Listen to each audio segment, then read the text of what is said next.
Господјата Валентина Божиновска, председател на Комисијата за верски заедници во парламентот изјави ова денеска што го прави Жерновски и не го правил ни Хитлер, говорејќи за црквата. Има многу ликови на македонската политичка сцена кои што помина многу партии, кои што ги менува ставовите во зависност од тоа кој е на власт. Жал ми е што и Валентина влегува во оваа манипулација, свесно или не е моја работа. Мене ми е драго што веќе и свештени лица повикуваат на разум. Мислите на отец Пимен. Но не владиката Агат Ангел. Тој вели Жерновски лоше ќе помине ако руши црква. Исто жалам за таквите ставови, затоа што мислам дека напротив, јас од такви фактори очекувам смирување на страстите, очекувам да се постават и да шират енергијата која што треба да ја шират. Меѓутоа, јас денеска имав закажано следба, за жал со господин Стефан, за жал таа се откажа.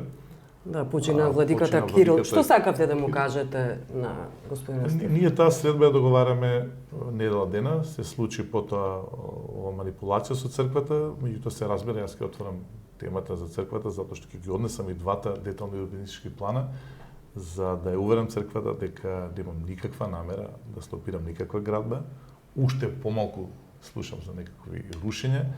Јас ниту за време на кампањата, се сеќавате, бев овде неколку пати, зашто сум ви благодарен, и сега до овој момент, откако сум градоначалник, никогаш го немам потребено зборот рушење. Меѓутоа, верувајте, не се работи ниту за црквата, ниту за школите, ниту за градинките, се работи за еден интерес на една групација, за тоа ако се укинат овие на сила деталните урбанистички планови, тогаш нема да може да се прават објекти од нивниот интерес. Морам да потенцирам дека се работи за неколку објекти кои што сакаме да ги спречиме, за кои што ги ветив во кампањата и за кои што добив доверба од граѓаните за да се справиме со таа урбана мафија. Да, подсетете.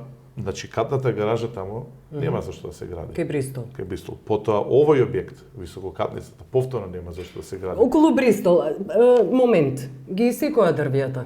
Како ќе ги спречите? Не, тој сегмент е за жал готов, затоа што е објект. Како ќе спречите да не се гради? Зборувам јас за они, значи, да бидам попрецизен. Они сакаат да го узурпират и она мала парче што е спроти исечените дрва. Затоа велам, не од хотел Бристол кон Автомакедонија, од хотел Бристол кон Рамстор, она мало парче и тоа треба да биде да живи истата судбина. Доколку успееме да го изгласаме ова што ние пак може да ви се случат протести. Протести од кога? Од овие што се општинските од граѓани кои мислат дека таму треба да има верувајте, најмалку имаше таму. Имаше веројатно граѓани, меѓутоа 90% знаеме кои општински организации се, што е најинтересно, не ни беа од општинската организација на ВМРО-ДПМН центар. Драчево, Кисела вода и така натаму, Инџиково. Знаеме кои се луѓето што загрижени се како изгледа центарот и тие имаат право да протестираат.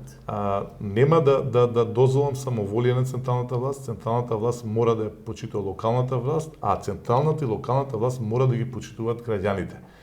Ова трајно узурпирање на јавните површини од страна на централната власт мора да се прекине. Значи се работи за стопирање на неколку објекти кои што се штетни. Добро, почнавте да ги направувате. Само момент толку тоа сега да кажам.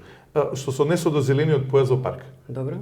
Кој од граѓаните на центар и на Скопје сака да се уништи зелената површина во градскиот парк и да се изгради катна гаража за кој што никој не знае зошто ги служи. Добро, следно. Потоа се делат парцели каде што поделени се за да може таму бизнисите да се стелат. Нема да го дозволам тоа. Друго?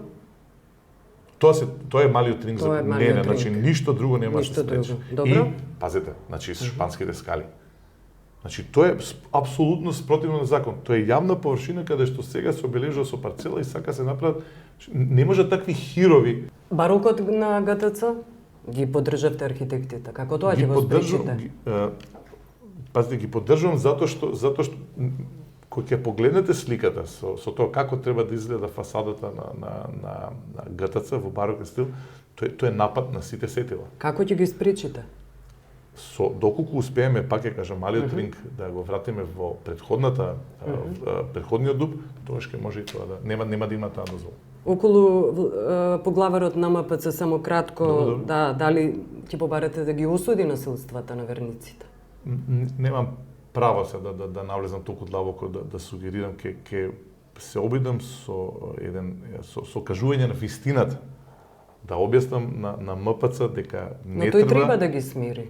би требало да ги смири затоа што ова на крајот некогаш не е во интереси на самата црква, затоа што се работи за манипулација на граѓани кои што веројатно голем дел од нив не ја знаат ни вистината. Еве пети ден како демантирам дека тоа е така, продолжува тензијата, се надевам и сигурен сум дека таа седба ќе помогне во тоа да се расчистат тие дилеми и посакувам да биде упатен повик до верниците дека Општен центар не само што нема намера да ја спречи градбата на црквата, туку напротив, колку што може ќе ја подржи.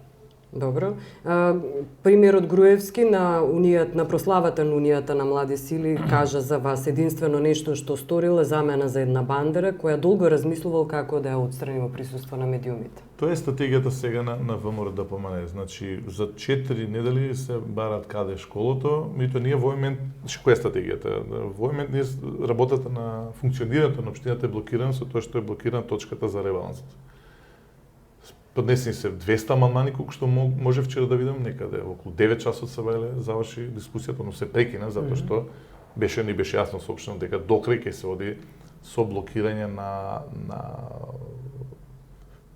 буџетот, односно да не може да функционира општината.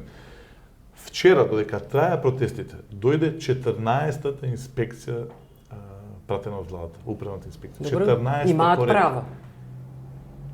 Имаат право да праќаат инспекции, немаат право да праќаат секој ден, да ја узурпираат, да ја спречуваат работата наша, бидејќи кога ќе дојде инспекција, неколку служби мора да бидат посветени на тоа. Јас ги прашувам оние кои што бараат самите. Кажуваат ли што бараат? Сите што бараат следба во 4 очи ми кажуваат, неќам се разбира со имења, дека се пратени со налог. Вики моето прво прашање дали вие по ова општина ќе посетите некоја друга. Со чиј налог се пратени? Од власта со чиј налог. Значи, еве зошто нема во аеродром ниту една инспекција во општина аеродром. Не знам, одговорете вие зошто нема. Затоа јас на почетокот на емисијата кажав дека ова е само кулминација на ново окупирање на општината одната и однадвор. Сега е однадвор, тоа е со овие протести, однатре од првиот ден кога дојдов почна инспекциите. Ќе излезете ли на верниците утре ако протестираат да им кажете не грижете се, црква се гради? Значи, првиот ден, кога беше најкритично, излегов да се обратам, му кажав на командирот дека немам што да крием, без разлика на тензијата, сакам заедно со председавачот на општината да излезам пред граѓаните, да им објаснам. И што се случи?